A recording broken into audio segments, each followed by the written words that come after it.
Welcome to the studio with Kristoff Malejczuk. Today is a very special day for me because I got to see one of my biggest inspirations in the flesh. Imagine being a young child in the 90s and you wanted to be a big basketball star and you managed to go see a Michael Jordan Bulls game, and after the game you got to go and meet Michael Jordan and see this idol of yours, and regardless of whether you became an NBA star or an accountant in an office job or a garbage man, when you were that young 9-year-old you got to meet your idol. Imagine if you were young and interested in saving the environment and in justice for all, and you were a huge fan of Canadian Prime Minister Justin Trudeau, and you got to meet Prime Minister Justin Trudeau and you felt inspired. Imagine if you wanted to be a great movie director and producer and own a film company. Maybe not a director, but you wanted to be a mogul in Hollywood, and you're young and you got to meet your idol, Mr. Weinstein, and you would just feel so inspired in that moment. Today, I got to see Tim Dillon perform live at the Comedy Works in Denver. Tim Dillon is my favorite comedian right now. Now look, I draw inspiration from many places. I think my biggest hero is Canadian legend Terry Fox. Let me remove the think from that statement. Terry Fox is certainly my biggest hero. I actually shed a tear when describing his accomplishment and his mission to someone the other week. So he has a lot of effect on me. I certainly wouldn't cry over talking about Tim Dillon. And those lovely analogies that I painted about meeting these people, I actually didn't meet Tim Dillon. I just got to see him perform. I wasn't even particularly close to Tim Dillon. I was sitting up in the balcony because I got there a little bit late. But that's fine because I got to see Tim perform. Tim Dillon, he cuts no corners. He doesn't smooth out the rough edges. He's this comedian from Long Island who just goes in hard. He has one of the few podcasts which is better than mine in terms of quality of content. The studio is undoubtedly in the top 20 English language podcasts. And if I'm saying that Tim's podcast is better than mine, that just shows you how highly I hold it in esteem. He says things that need to be said. I look up to him. My favorite part of his comedy show was when he was talking about Greta Thunberg, that incredibly powerful, moving, young Scandinavian woman who talks about the climate. And he referred to her as being a dead-eyed little bitch.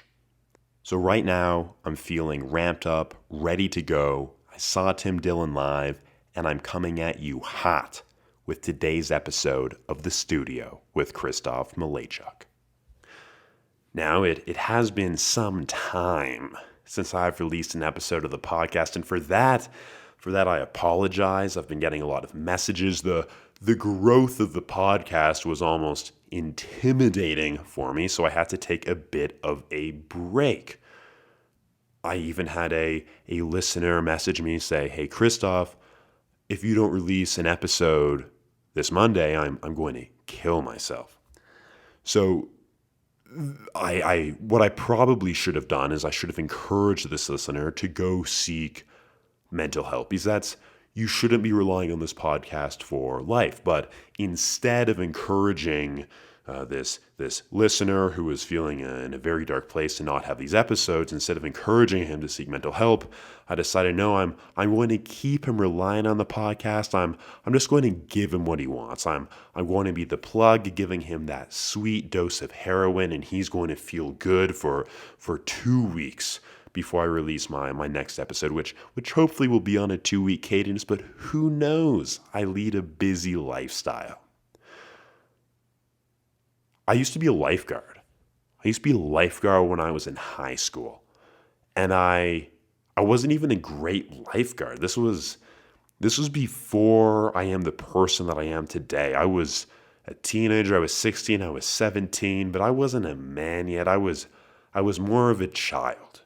There was one time when I really should have jumped in the water, but I didn't. I saw this child was with his mother, and the mother turned around, and the kid started struggling. She'd been holding before. She stopped holding him, and he was just barely having his mouth above water, and he was flailing around, and it would have been so wonderfully appropriate for me to jump in. And he was such a small child, maybe 6 or 7, and I could have just so easily held him above the water, brought him to the side, just say, there you go, buddy. Tell the mother, hey, could you please look after your kid?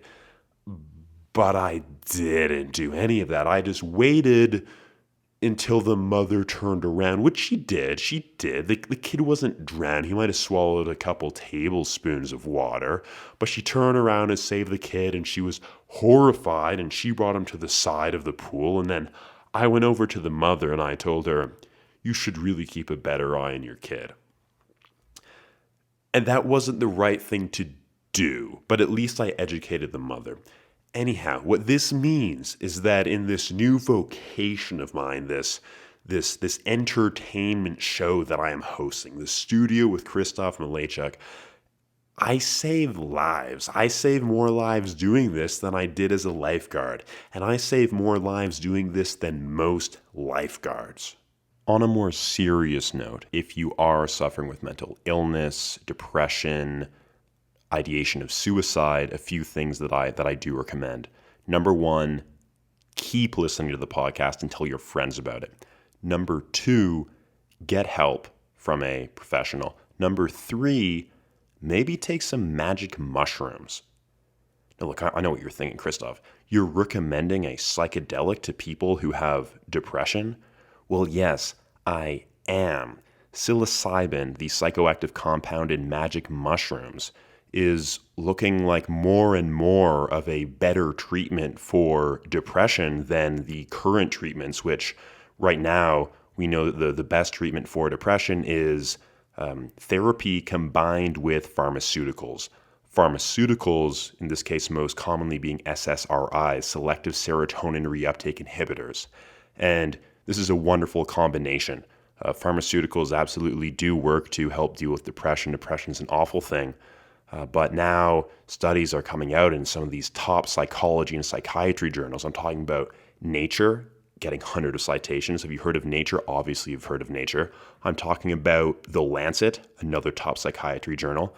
I'm talking about Psychopharmacology. So all of these journals in the past few years are getting these articles published from studies that are performed on people who are suffering from treatment-resistant depression, people who are suffering from anxiety because they're on their deathbed in hospital. So looking at people who have this crippling mental illness. Studies are performed in various ways, but in general, they involve the administration of a moderate to large dose of psilocybin to these people suffering from diagnosed depression, and then their progress is tracked every few weeks, and they look at the long-term effects.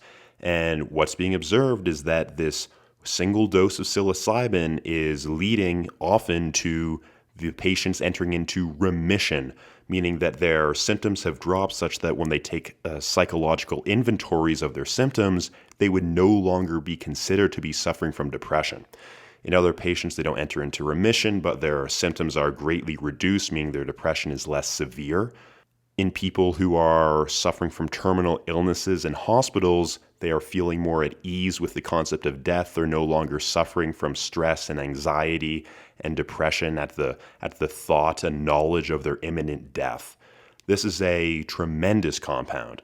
So if you take a step back and you look at the potential positive outcomes of the consumption of psilocybin and the potential negative outcomes of the potential of psilocybin, you end up getting a very unbalanced scale. The possible negative outcomes are maybe a psychotic break, maybe a bad trip where you're scarred for some period of time. But if you consume psilocybin in a controlled environment, in a ceremonious way or administered by a medical professional for the treatment of a mental illness, the potential for negative long-term effects is very small. The potential for positive effects is overwhelming. Maybe you can be pilled up on SSRIs for the rest of your life. Nothing too wrong with that. I mean, that can make you live your life and not feel unmotivated to participate in any activity. That's wonderful. But when the alternative is maybe taking 2 high doses of psilocybin spaced out by a couple of weeks, and then you don't need to be on SSRIs again for the rest of your life, and the potential drawback is that maybe you have a bit of a negative trip and it turns out that that plant medicine was maybe not right for you, and then you just go back on your SSRIs and at least you tried this other remedy. Wow, that seems like there's a clear advantage to maybe trying to take some magic mushrooms. But then you realize, oh, since 1971, mushrooms have been banned in the US, and since 1974, they've been banned in Canada. Well, does that make much sense? The tide is now shifting. I'm currently invested in a couple of psychedelic companies who are researching the drug for therapeutic purposes and are running clinical studies. But there's still going to be a lot of pushback against the legalization of psilocybin, even in the context of being prescribed by medical doctors, because this is not a patentable molecule. This is something that anyone can access, anyone can grow if you have the spores and the know-how.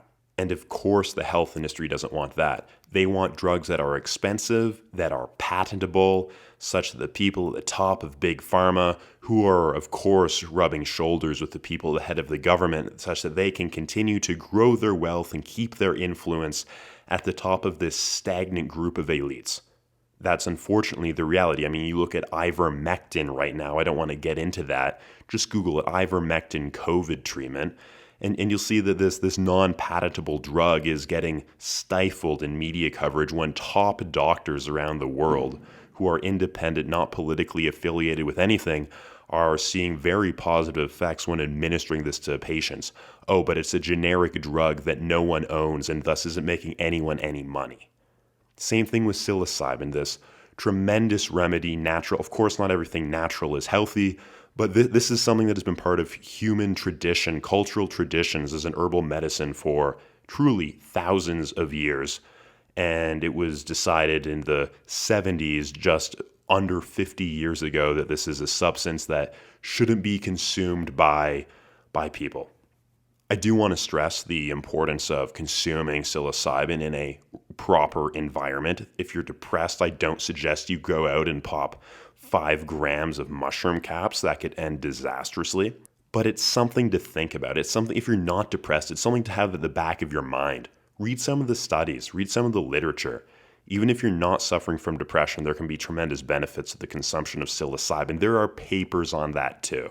So again, if you're suffering from any mental illness, 1, continue listening to the podcast. 2, go get some professional help. And 3, maybe look into the consumption of some magic mushrooms. Speaking of psilocybin, I was recently in New Mexico. In episode 11 of the podcast, a very good episode, I talked about my former neighbor Duke, who gave me the book Be Here Now by Ramdas, which I talked about at length. Duke moved to New Mexico with his girlfriend Jess. They bought a 28-acre property and are planning to open a healing retreat there, which will involve maybe some herbal medicine, maybe other forms of healing. It's in the middle of the New Mexican desert, about halfway between Santa Fe and Albuquerque. The location is called Wild Mountain Rhapsody. I'll link their Instagram page in my bio. So they just moved there. The healing retreat is far from being ready for visitors to come, but I went there as part of the housewarming that they were hosting. I thought it would be really cool to go down to New Mexico. I've never been in the desert proper. I took a couple days off work and drove down. So we drove the 7-hour drive from Boulder to New Mexico, not without some car issues along the way. That's all extraneous. When I say we, it's because I went with this girl that I was seeing named Katie. I'm actually still seeing her, and we're exclusive now. Isn't that exciting? I think celebrities are told that they shouldn't, like, especially female celebrities who are known for their looks and have so many men thirsting after them. They're encouraged to not post about any guys they're seeing or their significant others because it's going to reduce the thirst or the desire of the males who are following them, because there's something in the back of all these guys' minds that they might be able to obtain this supermodel. They might be able to get her to fall in love with them, or they at least like the idea that she's available. So they're all hoping that, I don't know, Kylie Kardashian will fall in love with them. So then Kylie Kardashian, or name any Instagram supermodel. I don't really follow many Instagram supermodels. They're encouraged to not post photos of their loved ones or their significant others. So now I should maybe be a bit concerned that I've revealed that I'm seeing this girl, because all of my female fans, by the way, if I look at my demographics, for some reason, I have roughly 3 times as many male listeners as female listeners, which I don't understand, because as I have been informed, one of the biggest appeals of my podcast — this is hardly a podcast, by the way, it's an entertainment show first and foremost — one of the biggest appeals of this entertainment show is the silky quality of my voice. Maybe not even silky, but just the voice sounds nice. It draws you in. You just want to listen. So apparently all my male audience digs that, and they outnumber the woman 3-1. And now these women are just going to drop off like flies. I hope not. I hope not. Because what I actually hope and what I believe is that my audience, both the men and women, appreciate the entertainment show, not because of that they see me as a sexual object, although I'm sure some of them do, but because the content is expansive to their lives, and they dig that.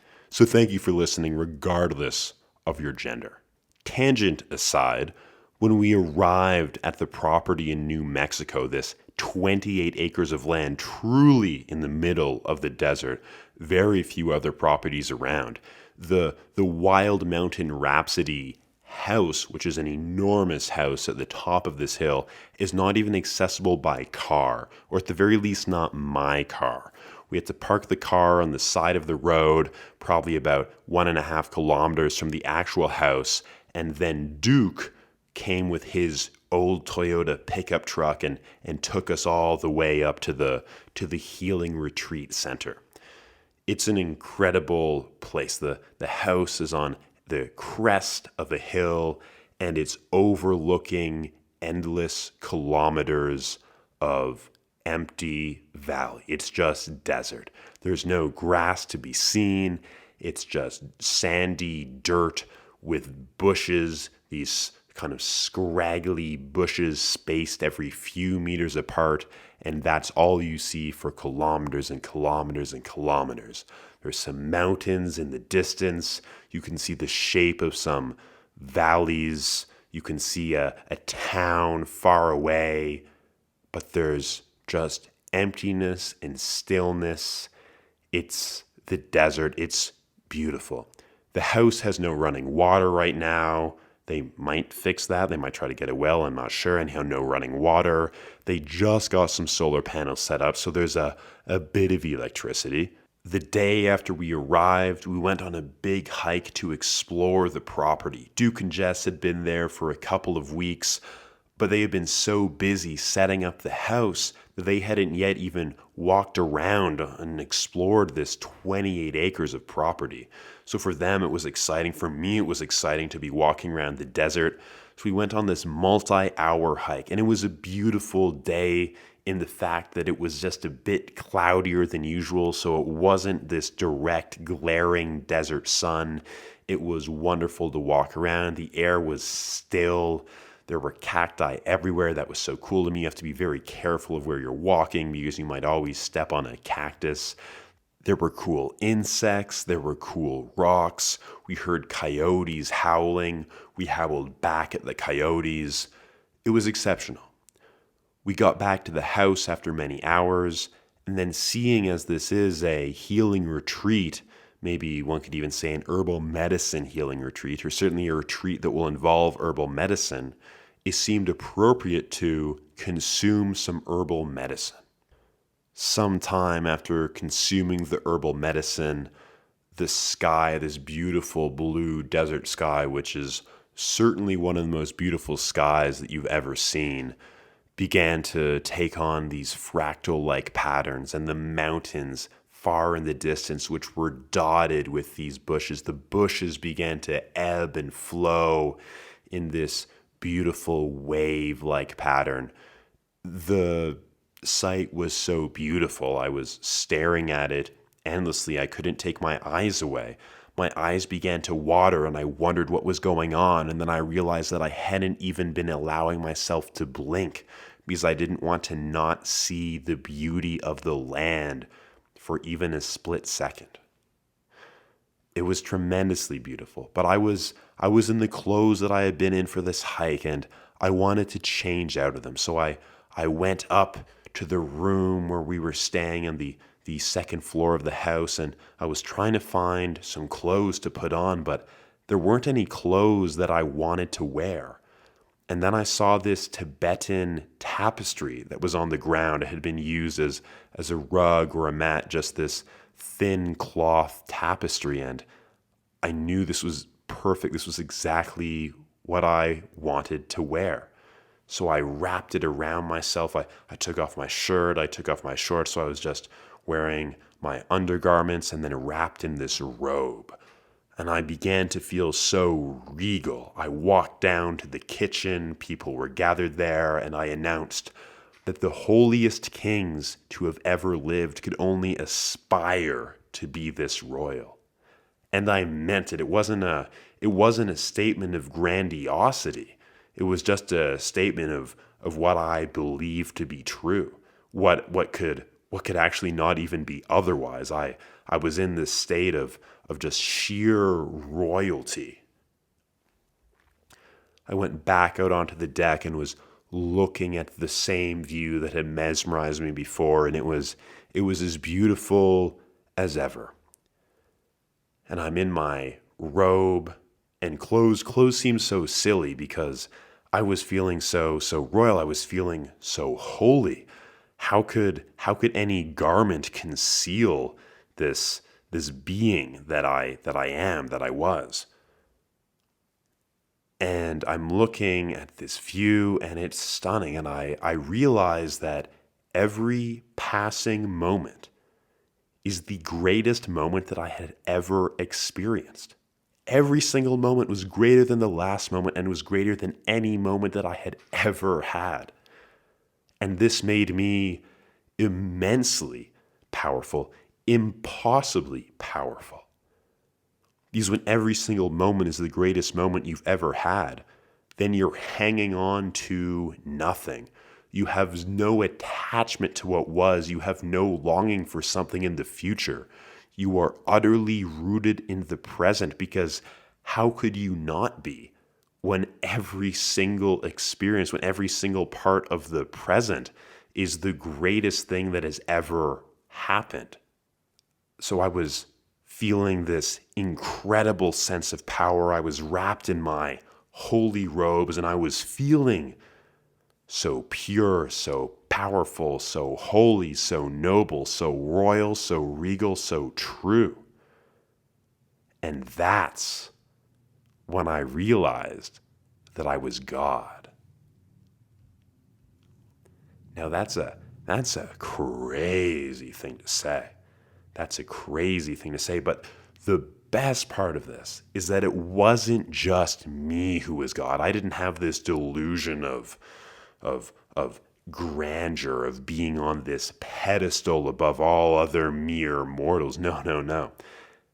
It became clear to me that everyone else was also God. We were all the same. We were all God. That's an incredible realization. That's so powerful. I was messaging with one of my friends after this trip to New Mexico, and I was telling her about now she hasn't had any experiences like this, but She's a wonderful person. She's very open-minded, and she understands that maybe I've been going on a bit of a spiritual journey, or at least have interest in the types of things where it's not totally outlandish that I would declare that I realized that I was God. So she responded saying, "Oh, that's wonderful that you were a God," and I had told her that she too was God. She said it, and it's I'm so happy to hear that I am a God as well. And I was thinking, you're not quite getting it. I wasn't a God, and you weren't a God. That article is the issue. I was God, and you are God. God as in Christ, God as in Buddha, God as in just the most powerful, pure force that you can imagine. We're all one, and we are all that. These realizations are somewhat challenging to convey. The book Be Here Now by Ramdas gave me the vocabulary that I needed to be able to describe what I was experiencing. If I hadn't read his book, I would have experienced the same sensations, but I wouldn't have been able to articulate what it was that I was feeling. I don't think I would have been able to understand that this power, this pureness, this holiness was indeed me realizing that I was God. So I was so fortunate to have a couple weeks prior to this New Mexican experience to have read a text which gave me the ability to understand and then convey what it was that I was feeling and that was happening. That being said, even with this vocabulary that I learned, this experience, if you haven't had it, there aren't words that really can be used to convey the understanding. And if you have had it, there are no words necessary to communicate the experience. And as I was having this experience, the others there were either having the same experience themselves, they'd also consumed the herbal medicine, or they had been familiar with the herbal medicine from their past exposure to the substance. So when I declared that I was God and that they too were God, they all understood it. They all agreed. They didn't think it was crazy. No, they knew it was true. It was almost like, well, why? You don't need to say this. We know. We know we're God. We know you're God. And if I'm to get a little bit conspiratorial, I think that this realization, the reason that these herbal medicines some of them are illegal or challenging to access in much of the world, especially in North America, particularly Canada and the US. The reason that some of these herbal medicines are illegal is because they let people understand just how powerful they are. If you come to the realization that you're God, you begin to understand that you don't have to follow this rigid path that has been laid out for you. Oh, you are born, you go to grade school, you go to high school, you go to university, you get a degree, you get a job, you work for 30 to 40 years, you retire. At some point during this process, you have children, you send your children to grade school, then high school. You really encourage your children to go to university because that's what it means to be successful. And then you encourage your children to then get a job as well. And this structure of control where you are going to these institutions where certain knowledge is going to be put into your head, but who determines what this knowledge is? I mean, the elites of the country and the top of academia, there are so many channels of communication there. You're kept within this structure. Now, of course, the structure is incredibly beneficial to so many people because one needs to be educated, one needs to work, the country needs people to work for it to continue functioning. Yes, the 10 million reasons why this is there's a lot of good reason for this structure to exist, but for it to be presented as the only way or as the only way that is a successful path, that's flawed. And if you come to the realization that you're God and realize that you're that powerful, you can then realize that you don't need to live your life according to the structure that others have dictated. You can take ownership for your action and your path. Actually, what's crazy is that the adoption of responsibility, maybe taking the responsibility for choosing your own way, taking on this additional burden, is actually what gives you freedom. Responsibility leads to freedom. That's an insane thing. And God takes on a lot of responsibility. And hey, if you come to the realization that you're God and you choose to keep your office job, well then guess what? God works at an office job, and that's pretty sweet. It's way cooler to be working at an office job as God than it is to be working at an office job as anything else, really. God is a janitor. God is an engineer. God is an artist. If you take a sip of beer, well, guess what? God drinks beer too. So a huge thank you to Duke and Jess for the wild time in New Mexico. I've certainly taken a lot away from that experience. The household was just filled with love and gratitude and light, and I am utterly convinced that they will be tremendously successful in the establishment and bring up and running of their healing retreat. I had a buddy say to me, Kristoff, I really love your show. My girlfriend doesn't, so I don't listen to it when she's around. I said, that's all right, man. You should break up with her. And that's truly what he should do. He should break up with her now, because that's just a sign of bad taste. If you like the studio with Kristoff Malejczuk, this tremendous entertainment show, and your significant other doesn't, isn't that a red flag? If your significant other came home and they had this kind of like black tar-like substance around their mouth, you're like, hey, good to see you, like what's going on? And they're like, oh, sorry, I just saw some asphalt that was being like laid on the street, and it was still like wet, it hadn't set yet. There's like the construction crew there, and I just ate some of this asphalt. Like that would be a red flag. Like you would really consider exiting that relationship, because that's nuts. That's crazy. That's in poor taste. And not liking the studio is in poor taste. So this could be a good litmus test. If you're dating someone, play them an episode of The Studio with Kristoff Malejczuk. And if they don't like it, bye-bye. And you're welcome. You just got out of that relationship way earlier than you would have had you not used this wonderful tool with which I'm providing you. But I thank you. I thank you truly for listening and supporting The Studio with Kristoff Malejczuk. I thank you for rating on Apple Podcasts, writing a review on Apple Podcasts. It helps with the algorithm. Follow on Spotify, subscribe on Apple Podcasts. Follow me on Instagram at Malejczuk. That's my last name, at MALEJCZUK. Continue to tell your friends, tell your parents. If your grandmother has like an iPad or something, tell her about this. She should be listening. If you're in university, tell your professors. If you're in university, maybe also drop out. I'll catch you next time. This is The Studio with Kristoff Malejczuk.